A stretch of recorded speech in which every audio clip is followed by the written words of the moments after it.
اور اس کے اندر یہ فرمایا ہے کہ وقف ہندوستان کے دستور کے اندر وقف کوئی چیز نہیں ہے۔ مجھے حیرت ہوئی کہ ایک ملک کا وزیر اعظم اور ہندوستان جیسا وزیر اعظم یہ بات کہہ رہا ہے۔ میں کہتا ہوں کہ وقف قرآن کا فیصلہ ہے، اللہ کے نبی حضرت محمد کا فیصلہ ہے، ہمارے دین کا جز ہے۔ وقف کا لفظ نہیں آیا، لیکن یہ بات آ گئی 25 اور 26 دفعات کے اندر کہ اس ملک میں ہر اقلیت کو اپنے مذہب کو پکڑنے، اپنے مذہب کو چلنے کا اختیار ہے۔ کیا مطلب یہ ہے کل کو آپ کھڑے ہو کر کہہ دیں کہ نماز کا ذکر دستور کے اندر نہیں ہے، حج کا نام دستور کے اندر نہیں ہے، زکوٰۃ کا نام دستور کے اندر نہیں ہے، رمضان کے روزوں کا نام دستور کے اندر نہیں ہے، اس لیے ہر چیز کو مٹا دیا جائے۔ یہ کیا چیز ہے؟ دستور مجموعی طور پر دستور نے کہہ دیا کہ مسلمان ایک اقلیت ہے اور ہر اقلیت کو اپنے مذہب پر چلنے کا اختیار ہے۔ مذہب کی ہر چیز اس ایک دفعے کے اندر آ گئی۔ وقف کا مسئلہ، اسلام کے اندر جو چیز اسلام کی ہے مذہب، وہ چیز ہے جو قرآن کے اندر ہے ایک، دوسری وہ چیز ہے جس کو ہمارے آقا حضرت محمد صلی اللہ علیہ وسلم نے فرما دیا۔ یہی دو اسلام کی بنیادیں ہیں۔ سمجھو، قرآن کی آیت ہے 4 سپارے کی پہلی آیت، لن تنالوا البر حتى تنفقوا مما تحبون۔ لن تنالوا البر، ہرگز تم جنت کو نہیں پا سکتے۔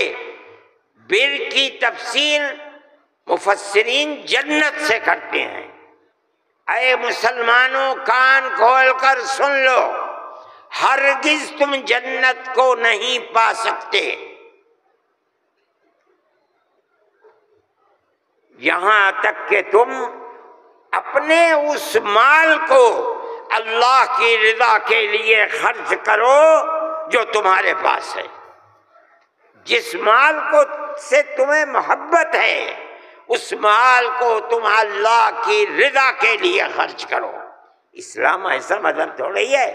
جب یہ آیت اتری، اللہ کے نبی نے بیان فرمائی، تو نسائی کی حدیث ہے کہ ابو طلحہ انصاری رضی اللہ تعالیٰ عنہ جو ایک دولت مند آدمی تھے، وہ اللہ کے نبی کے پاس آئے اور آ کر کہا کہ یا رسول اللہ، اللہ ہم سے ہمارے مال کے بارے میں فرماتا ہے کہ اگر تم جنت کے طالب ہو تو جو مال سب سے اچھا ہے تم اس کو اللہ کے راہ میں خرچ کر دو۔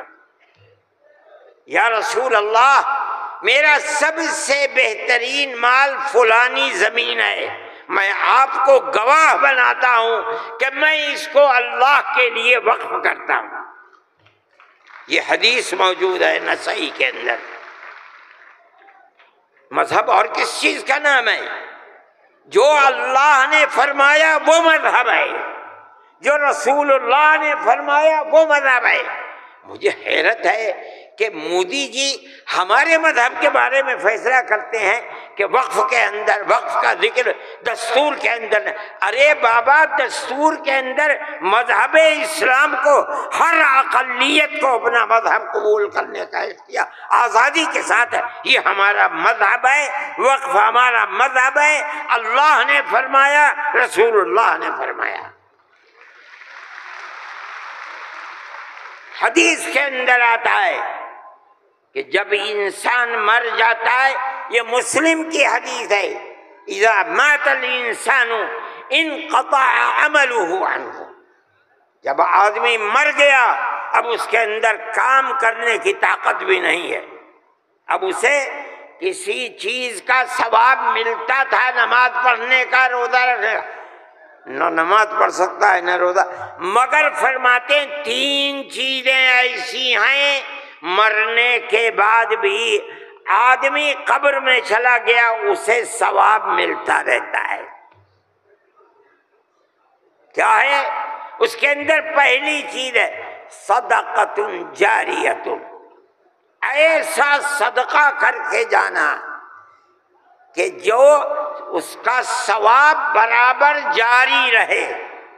مثال کے طریقے پر کوئی کنواں کھدوا دیا، یہ اللہ کے لیے وقف ہے، 100 سال 200 سال 1000 سال اگر اس کنویں سے پیاسا پانی پیے گا اس آدمی کو پہنچے گا جو مر گیا 100 سال پہلے، اس نے بنوایا تھا کنواں۔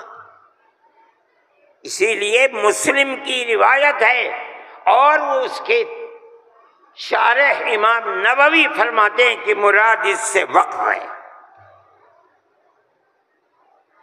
یہ قرآن و حدیث میں آپ کو سنا رہا ہوں۔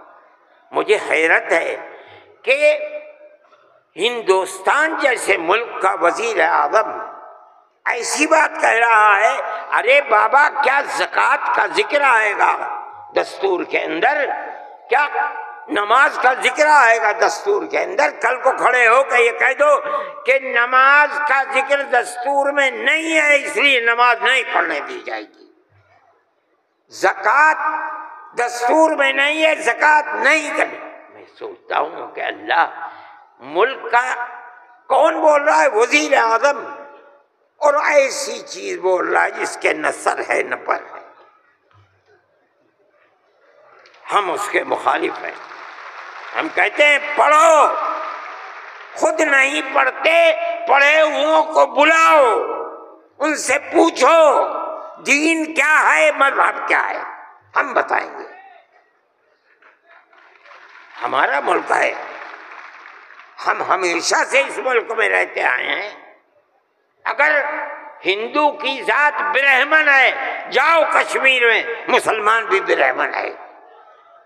اگر ہندو تیاگی ہے، مسلمان بھی تیاگی ہے۔ اگر ہندو راجپوت ہے، مسلمان بھی راجپوت ہے۔ ہم کہاں سے آئے ہیں؟ ہم تو اسی ملک کے رہنے والے ہیں۔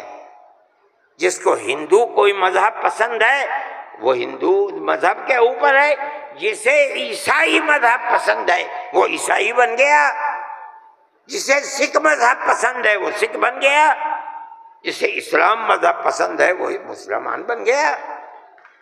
لیکن جس طرح ایک گھر کے اندر 5 بیٹے ہیں، ایک ٹھگنا ہے، ایک لمبا ہے، ایک کالا ہے، ایک گورا ہے، یہ اختلاف باپ اور ماں کے اندر اختلاف کو پیدا نہیں کرتا۔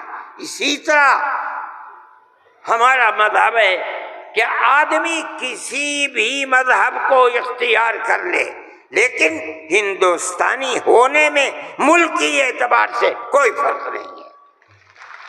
ہمارا مذہب ہے، ہم اس کو مانتے ہیں اور یہی ایک حقیقت ہے۔ لیکن برا ہو اس نفرت کی سیاست کا۔ ایک ایسی بات کہہ رہے ہیں جس کے نہ سر ہے نہ پیر ہے، ایسا معلوم ہوتا ہے جیسے ہر مذہب کی ایک ایک جزئی چیز کو دستور میں ہندوستان کے اگر لایا جائے گا تو وہ دستور ہوگا، نہیں لایا جائے گا دستور نہیں ہوگا۔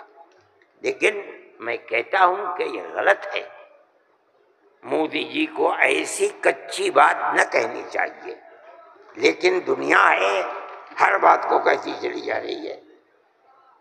آپ کے برابر میں جب ملک کا پرائم منسٹر یہ باتیں کرتا ہے جس سے مسلمانوں کے خلاف نفرت ظاہر ہوتی ہے، ملک کا ہوم منسٹر ایسی باتیں کرتا ہے تو دوسرے کیوں نہ کریں گے؟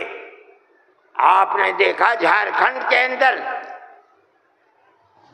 اس کے ذمہ دار بنایا گیا آسام کے چیف منسٹر کو۔ آسام کے چیف منسٹر کی روز کی تقریریں آپ سنیے، مسلمان کو مسلمان نہیں کہتا، اس کی زبان سے مسلمان کا نام نہیں نکلتا، ہمیشہ گھس بیٹھیا کہتا ہے۔ میں کہتا ہوں یہ کتنی بڑی جہالت ہے۔ جس برادری کا وہ آدمی ہوگا اس برادری کے مسلمان بھی آسام میں ہوں گے۔ ہندوستان کی کوئی برادری ایسی نہیں ہے جس کے اندر مسلمان نہ ہو، وہ مسلمان کا نام لیتے ہوئے گھبراتا ہے، مگر خدا کی قدرت ہے جو ایک مہینہ جھارکھنڈ کے اندر رات اور دن تقریریں مسلمان کے خلاف کرتا رہا، وہاں مسلمانوں کا نام لے کر ان کے خلاف بولنے والوں کا منہ کالا ہو گیا۔ نعرہ تکبیر، جمعیت علماء ہند، مولانا ارشد مدنی۔ اس کا مطلب کیا ہے؟ اس کا مطلب سمجھو، صرف یہی مطلب نہیں ہے کہ وہ تقریریں کی اور تقریریں کر کے چلے گئے۔ اس کا مطلب یہ ہے کہ وہ رات اور دن مسلمانوں کے خلاف زہر اگل رہے تھے۔ جھارکھنڈ کے صرف ہندو نہیں، ہندو اور مسلمانوں نے مل کر اس تحریک اور اس سیاست کو تھوک دیا اس کے اوپر۔ الیکشن کے اندر بی جے پی کی ناکامی وہ صرف مسلمان کے حصے میں نہیں لکھی جائے گی۔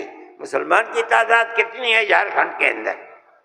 اس کا مطلب یہ ہے کہ نفرت کی اس سیاست کو جھارکھنڈ کے ہندو اور مسلمان نے تھوک دیا، اس کے اوپر قبول نہیں کیا۔ وہ آدمی جو بولتا تھا وہ اپنے صوبے کے اندر بھی جب زبان سے کوئی بات نکلتی تھی مسلمان کے خلاف آگ ہی اگلتا تھا۔ دیکھو ساری ہندوستان کے اندر ہندوستانی ہونے کے لیے یہ بنیاد ہے کہ جو سب سے پہلی مردم شماری تھی سن 1951 کی، جس کا نام اس مردم شماری میں ہے وہ اور اس کی اولاد ہندوستانی ہے۔ یہ ملک کے اندر ایک قانون بنا ہوا ہے، لیکن کانگریس، بی جے پی اور جو علاقائی پارٹیاں آسام کی ہیں سب نے مل کر جب مشرقی پاکستان کو مغربی پاکستان سے الگ کیا گیا اور ہندوستان کی طاقت نے کیا، اندرا جی کے زمانے کے اندر بہت سے لوگ ہندوستان بمباری ہو رہی تھی بھاگ گئے پاکستان، اور پاکستان کے بہت لوگ بھاگ گئے ادھر۔ اب کیسے کہا جائے کہ ہندوستانی پاکستانی کون کون ہے؟ تو سب نے مل کر پارلیمنٹ نے قانون بنایا کہ 1971 کے بعد جو آیا ہے وہ ہندوستانی نہیں ہے آسام میں۔ 1971 کی مردم شماری میں جس کا نام ہے وہ آسامی ہے، اور اس کے بعد جو آیا ہے وہ آسامی نہیں ہے۔ یہ قانون بنا دیا، قانون بن گیا۔ اب یہ حلق سے نیچے چیف منسٹر صاحب کے نہیں اتری، انہوں نے کہا کہ نہیں، سارے ملک کا دستور ایک ہونا چاہیے۔ ارے بابا، کانگریس کا زمانہ تھا، کانگریس نے پارلیمنٹ کے اندر یہ اصول بنایا، اس کے اوپر بی جے پی کے بھی دستخط ہیں، علاقائی پارٹیوں کو بھی دستخط ہیں، ہم نہیں جانتے کچھ۔ اور تقریر جیسے یہاں کر رہے تھے ویسے ہی روز تقریر وہاں کرتے تھے۔ 71 نہیں 51 بنے گا، 71 نہیں 51۔ کیوں؟ اگر 51 کو بنا دیا گیا تو کم از کم 80-90 لاکھ مسلمان اجڑ جائے گا، برباد ہو جائے گا۔ وہ یہ چاہتے تھے کہ مسلمان کو برباد کر دو آسام میں۔ جمعیت علماء وہ جماعت تھی. ہم گئے سپریم کورٹ میں، ہم نے کہا کہ جب اس زمانے کی حکومتیں متحد ہیں یہ کیسے ہو سکتا ہے؟